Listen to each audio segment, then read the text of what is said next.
live show on the AROPL Balkans. So I'm very glad that I have you with me, and hopefully we will have a nice conversation, maybe for an hour and a half or so we can discuss maybe some things lately going on, for example, the Buddhist conference, or whatever, like interests you, maybe about November issue of the Divine State magazine, or maybe all otherwise, anything about Ahmadiyya of peace and light happenings around it, and maybe like events in the Balkans region, events in your head, or events in all around the world. It's up to you what you envision as a religious authority. Here I'm just presenting the call of the Qaim, the call of the rider of the family of Muhammad, and that's it. What you believe is your business. Like many people think, that maybe all of us, who are the supporters and basically proponents of the goal of the wise and supporters and companions of Abba Sadiq are like these heavy duty converters to our religion. I mean, look, the thing is that what we are saying is truth, like it is the truth, and it is completely your business what you believe in, just be fair to yourself, and once in a lifetime, maybe think about a bit about religion, like how it came about, how these things that Abba Sadiq is explaining make sense, how is it, that people who talk about religion, like mainly the scholars and mainly these religious authorities have no idea what they're speaking of. Or, for example, they even come, these Arabs, they send their minions to other countries, to speak to people, first, because Prophet Muhammad spoke Arabic language, that you must learn Arabic language first, that you can even be considered yourself a Muslim, that you can be even considered, like worthy speaker, and like firstly, basically, you should learn that you should be quiet, you shouldn't stand out of line, and all these things, I mean, it's nothing wrong with like hierarchy, don't get me wrong, but like first of all, like be fair to yourself, why would one wants to learn about religion, like about God, have not to learn it about in his own language, why? Why is this, what sense does it make, that of course it is important, because like Arabic alphabet is different than the Latin alphabet, or is different than a Cyrillic alphabet, of course, I for surely recognize that, and some things are very important, for example, like how the Quran was written, and how, for example, is how important were the characters in the Quran, like in the hadith of Ahlul Bayt, for example, when distinguishing, like when Ali said, for example, that Muhammad is the Ba and Ali is the dot under the Ba. It's like these things are important, but not as that important that if you don't, for example, know about Arabic alphabet, that you can't become a Muslim. It's not all that, because people still can, I mean, a lot of people, when they learn other books about the Quran, it becomes clear, like even for the people who studied and learned about the Quran, can tell you, I mean, maybe educated, a little bit more educated people can explain to you, what is happening, and one of them is Abba Sadiq, Abba Sadiq is the Qaim of Family Muhammad, and he would know the best what is good for mankind, at least as far as the religion goes. What is good, to know about religion, what is good to know about God, and what is good to know, about these things in the quantum universe of social media, And of course, if you have any questions about that, any things that you would want to know, we can speak about it. No? But of course, if you don't want to, speak about it, it's totally your business and it's totally your own decision, and I won't bother you with this at all. So, because nobody is joining, I will be maybe doing a little bit of maneuvering. I will be doing a little bit of maneuvering, at least until somebody joins, and that we have maybe a little bit more open conversation and more open stance about it. So till then, let's maybe dissect a bit some things around latest episodes, about latest happenings, for example. Or maybe we can dissect things about lectures of Abu Sadiq, or for example, let's see what we have on the menu from the latest scripts. But if you have, at any moment you can join. You can send me a request, and we will do the dissection of the things that you want to talk about. But let's do for example the dissection of, because I was speaking about Abrahamic covenant, about the third covenant with mankind. So let's do like a bit of dissection about it. Just a second. So okay, here it is. So I will just open this, see it a bit more. So let's talk a bit, because I don't remember each episode, so I have myself a little bit with the computer. But of course, if you have any trouble understanding what I'm saying, you can stop me at any moment, and you can ask me what you want. Maybe send me a request. Let's talk about it. So let's talk about a big problem in the world today. What is the big problem? The big problem is Abrahamic war, as we all see it. Like since this big happening in the 2020, and was like the Accords. This guy who joined, Ali GL3. I mean, you surely know what happened. In 2020, who doesn't? And this is an essence, this war between Abrahamic religion. It is the core, of it, and it's the clash about Abrahamic religions with one another. So there are three main Abrahamic religions, and that means religions that branch off or from Abraham, or its base was Abraham, and that's of course Judaism, Christianity, and Islam.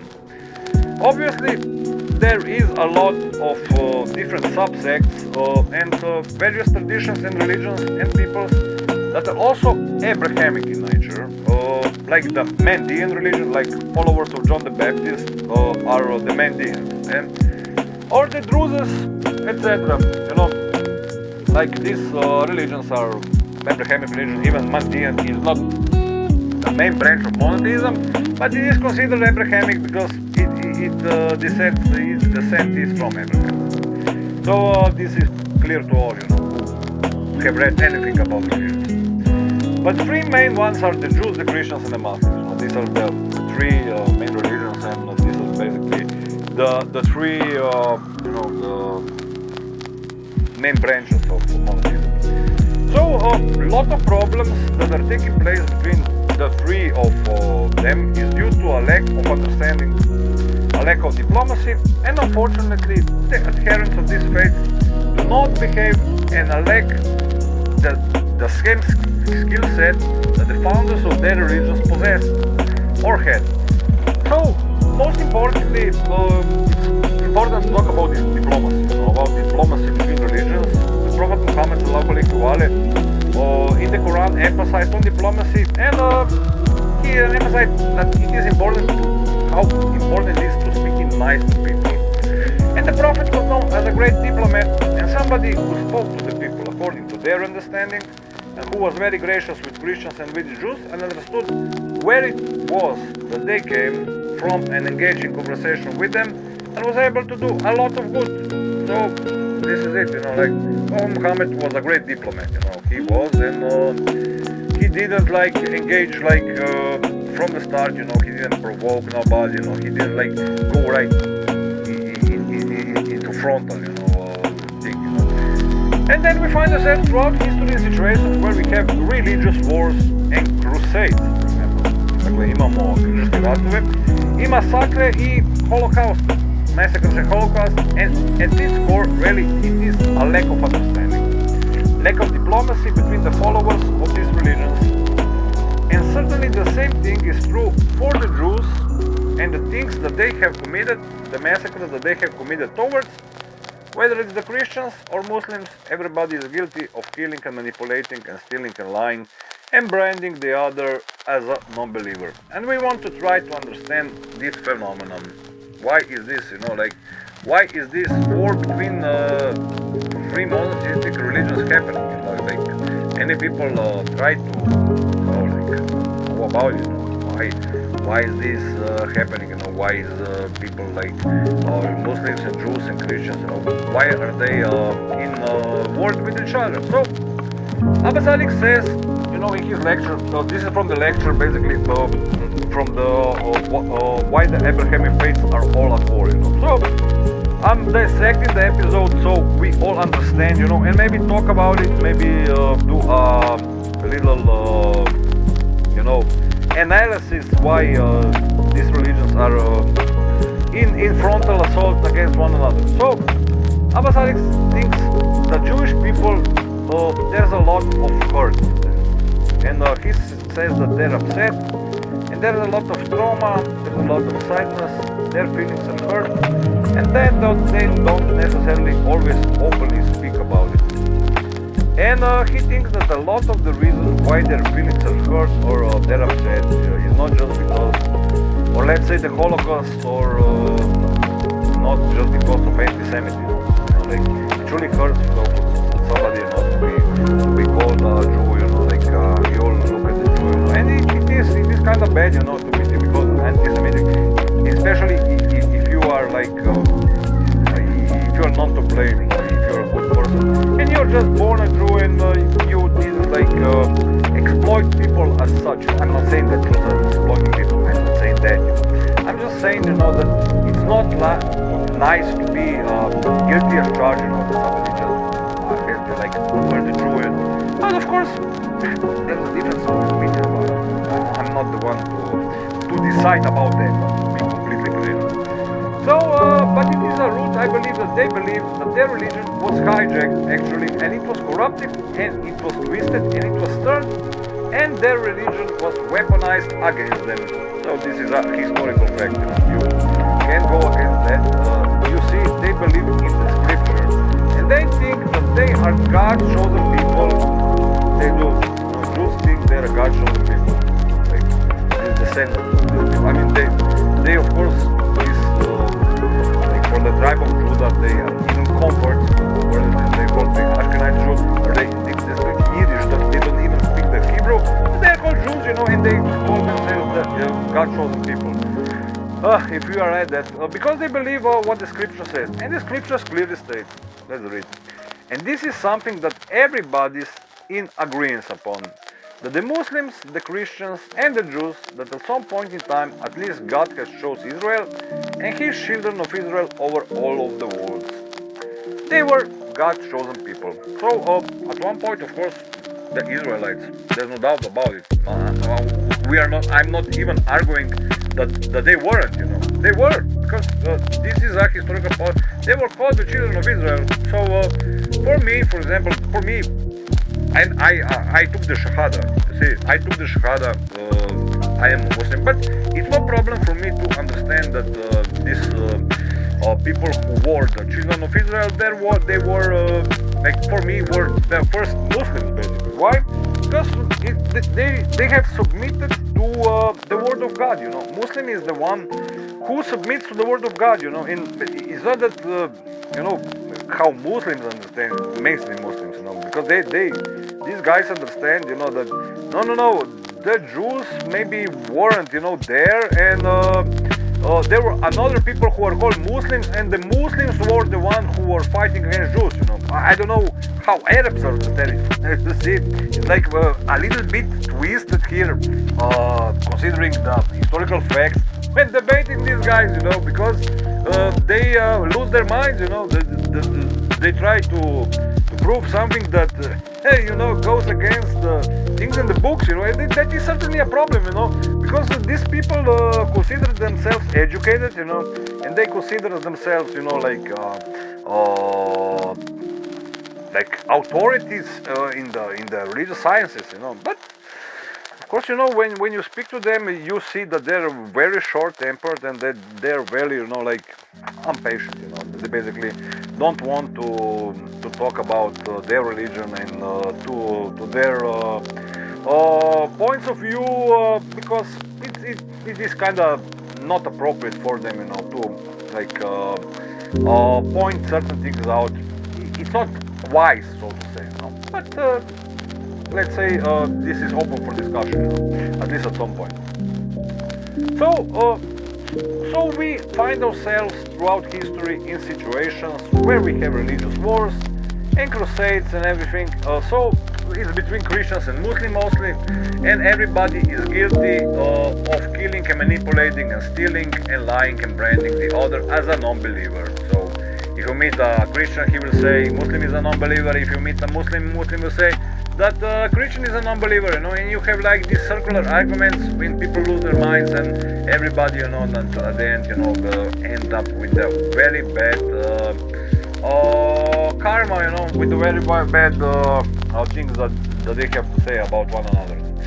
So today, we're going through, for the sake of, discussion, it is wise to say that many people are promoting different faiths and particular cause, and we want to try to have a conversation with people about these things, So our religion is here to represent, the call of God, to speak openly about religion, and do like this historical examination of religious texts and of course of esotericism also, because if you look at the latest lectures of Abba Sadiq, we can go like for dissect this knowledge, dissect it throughout history, through history books, through Bible, through different perspectives in history, and dissect religion as it deserves to be dissected, not have like this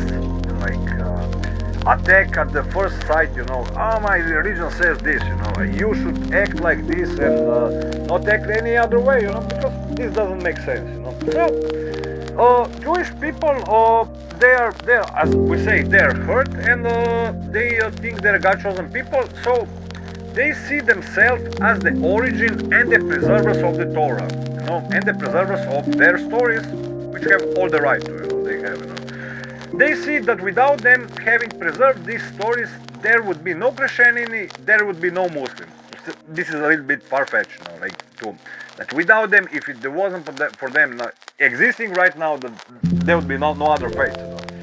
But then they think that it's very, very odd and very strange that Gentiles would come on the people that were not God's chosen people. See? It's like chosen people deserves like only them, will enter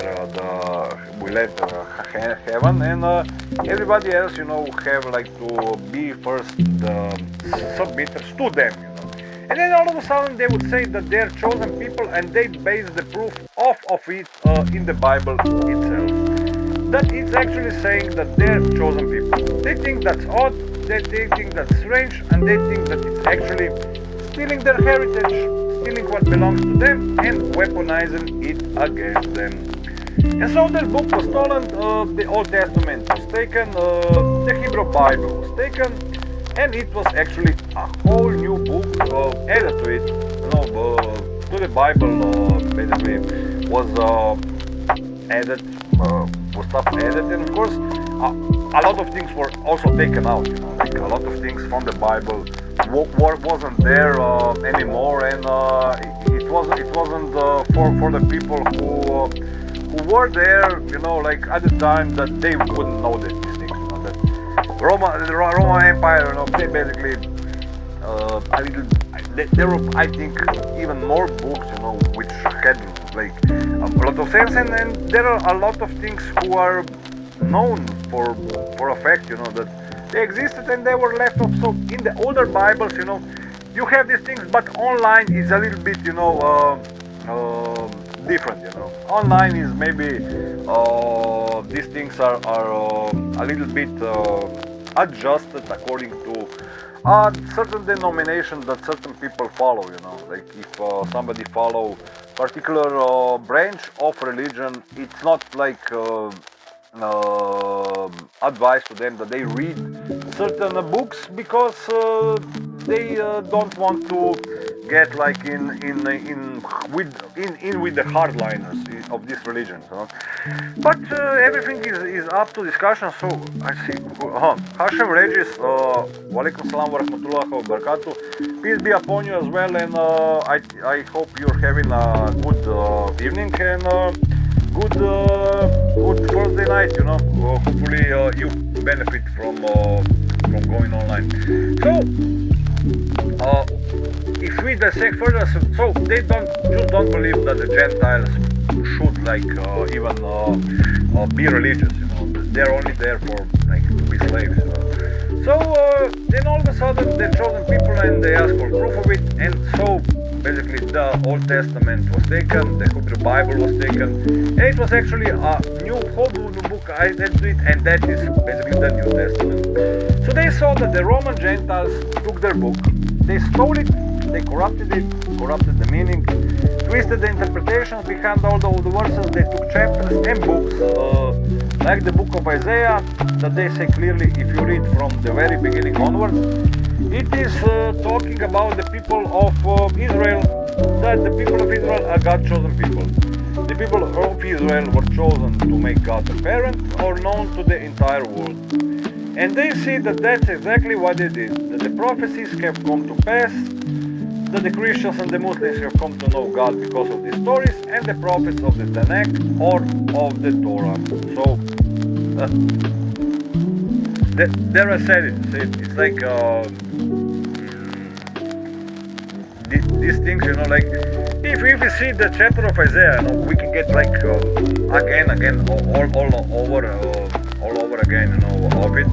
So it is maybe good that we do, because otherwise we won't like be able to understand, or at least you won't be able, because I went through it. I explained it basically many times here, but people, I don't know why they don't want to understand these things, that like the book of Isaiah, it's different. Like why? Because the Jews, they understand it as they want to.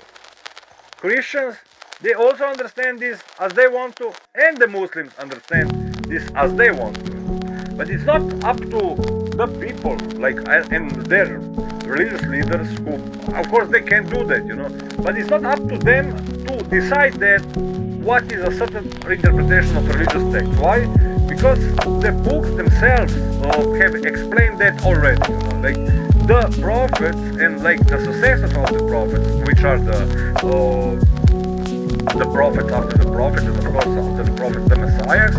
After the Messiah was the religion of Islam, and there will be Rasulullah, and there are Imams and there are the Mahdis. So it's not up to the people to make like their own stuff up.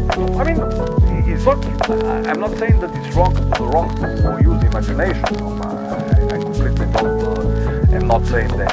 But if we compare what is being presented, what we like presenters on our channels have presented thus far, I think there's no like room for discussion about religion. Who would be able, to dissect anything regarding the monotheistic religion. Maybe in the the new age wave, how things develop, and how the prophecy, like that is true, that happened, like according to the historical events. But mainly, if we see like religion as such, in the at least in the some general sense, it's not possible to debunk the God otherwise. To debunk about, things about Egypt that are written there, things about, I don't know, Book of Revelation is written there, and many other things. So, the result of that, and as a result of being God's chosen people and having been given this particular mission to bear the light, and was about that the tree of life to the rest of people of the world, that they would be pierced and they would suffer greatly. Basically, the Jews envision themselves that they did suffer greatly, and they would be killed and they would be exiled and they would be in ruin. But in the end, God would redeem them all back once again. So all would come back, and they believe that what's happening is the fulfillment of prophecy. Just as what has happened over the past couple thousand years is a fulfillment of their prophecy. So what has happened, is the fulfillment of their prophecy, and they see it as such, So it's like this notion, that God belongs to them, that it's not up to the people, but it is, their God or what, how they understand it is completely, mystery, how these people, envision religion. So they basically believe that it's unreasonable that the Muslims and the Christians use their book against them and try to explain or force upon them certain religions or interpretations that just don't make sense and are contradicting to what is that the Tanakh says. They oppose and differ greatly with the Christians in regards to Jesus. Now, basically, Jesus is a Jewish man.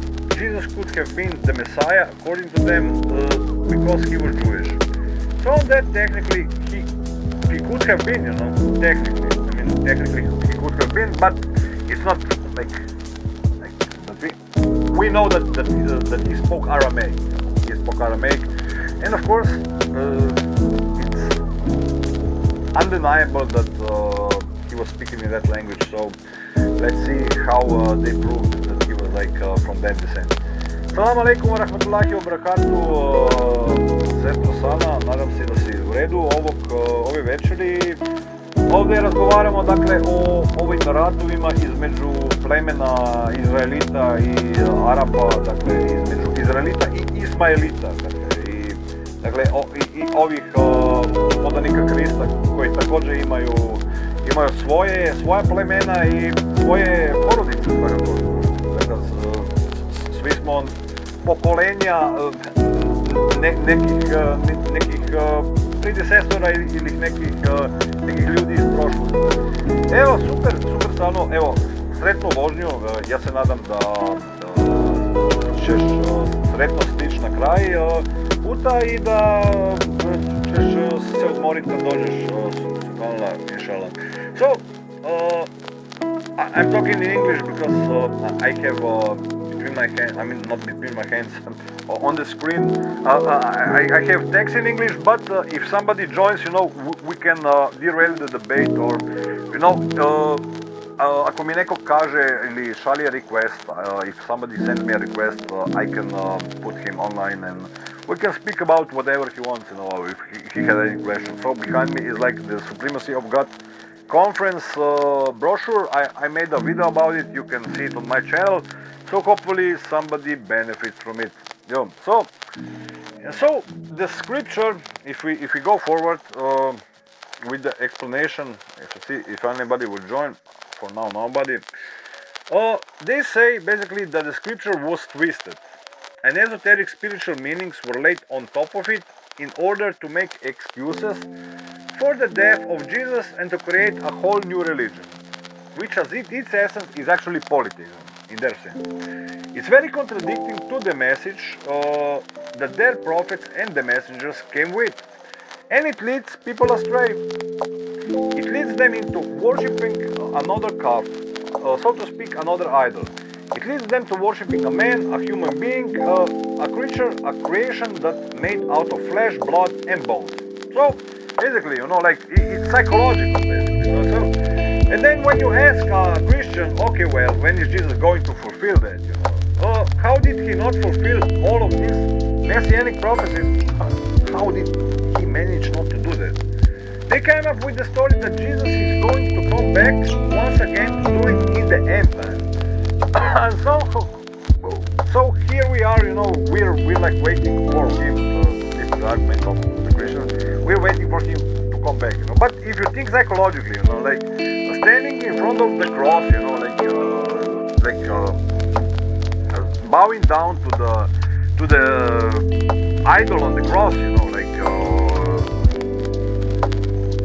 it's like praising the flesh and blood of the deceased person, Like, why would somebody, pray to the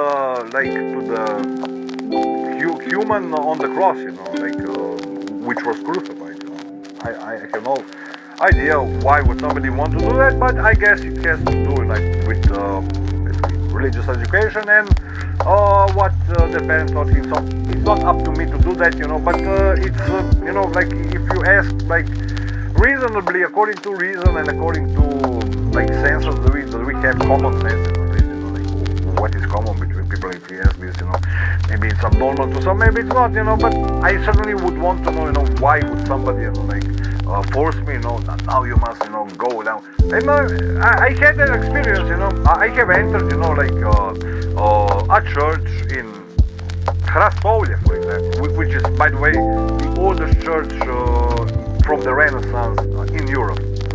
It is in Slovenia, it is in Hrastovlje, and it has the Dance of the Dead fresque in it. It's one of the oldest churches, Catholic churches in the Europe.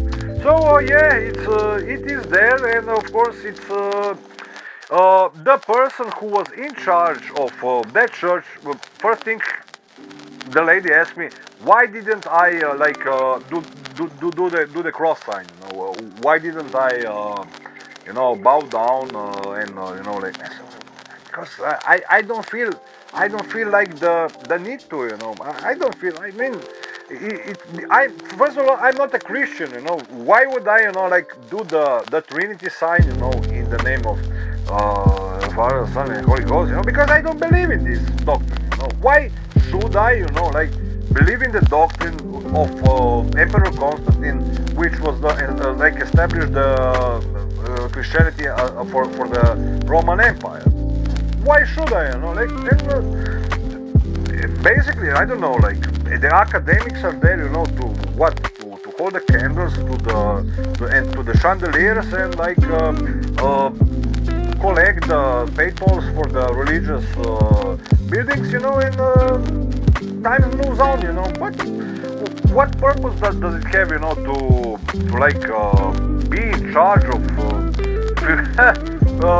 the church from the 15th century if you don't know what is even the significance, and if you have nothing to say, about Gregoric language and all these things, because that church was there, and even the people from that church have something to do with it. But of course, today the agendas of the people who run these things are maybe different than people would want it to be, because people envision, that if somebody would crucify, this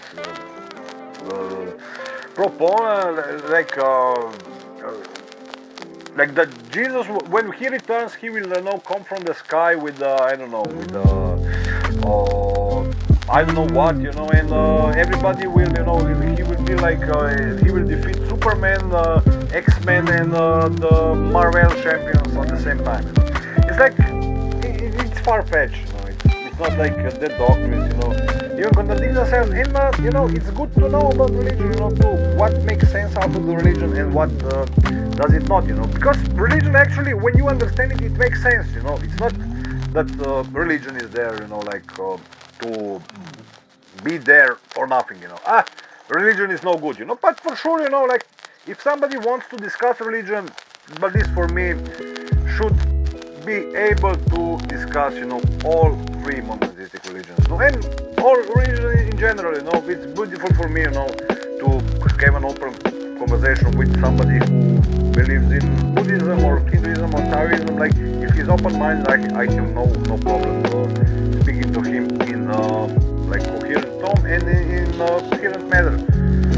So for now, hopefully I have made sense of it.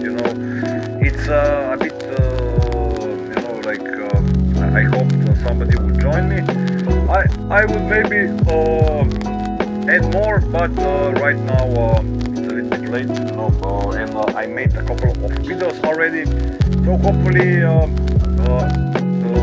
we all see each other tomorrow, and maybe other people join. I don't know what's up with Boyan and Mohammed. I hope they're well. Salam to Mohammed in Utah. Hopefully he's well as well, and that you're all doing good. And hopefully see you tomorrow.